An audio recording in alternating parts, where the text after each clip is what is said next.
Ito lang mga pade. Gagawa tayo ng kutsara kasi wala tayong kutsara eh. Ginagawa niyang kutsara, yung balat din niya.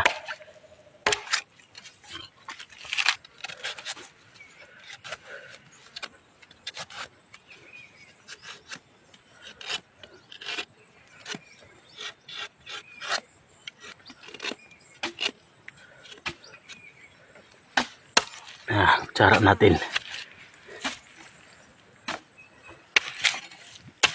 Siyempre, di mawala yung buko Diyos, man. Ito na yung buko Diyos niya.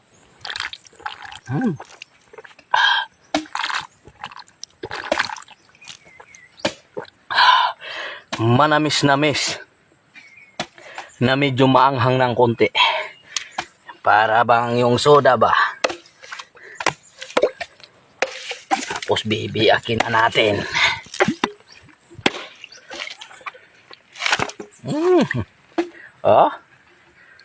Sarap niyan.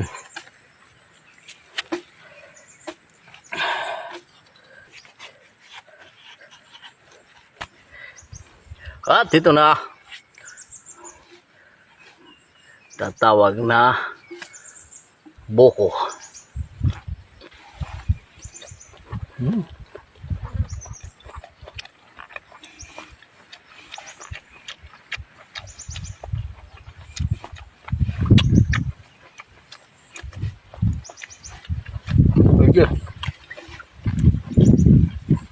Pag nasa bukid ka talaga, sa bundok, pag nagugutom ka, pwede talaga pantawid to.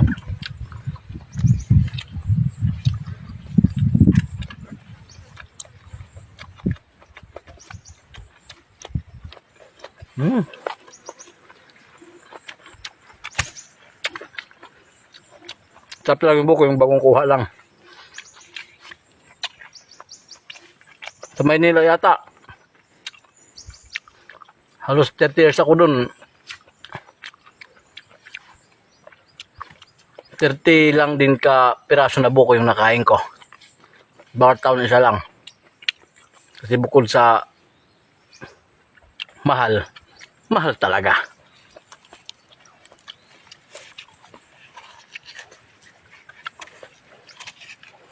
Dito kasi, mahal talaga yung buko sa amin, marami. Nyugan kasi. Nyugan dito, nyugan. Puro nyugan yan. Mamimili ka lang. Kaakyat. Tingnan mo naman yung view.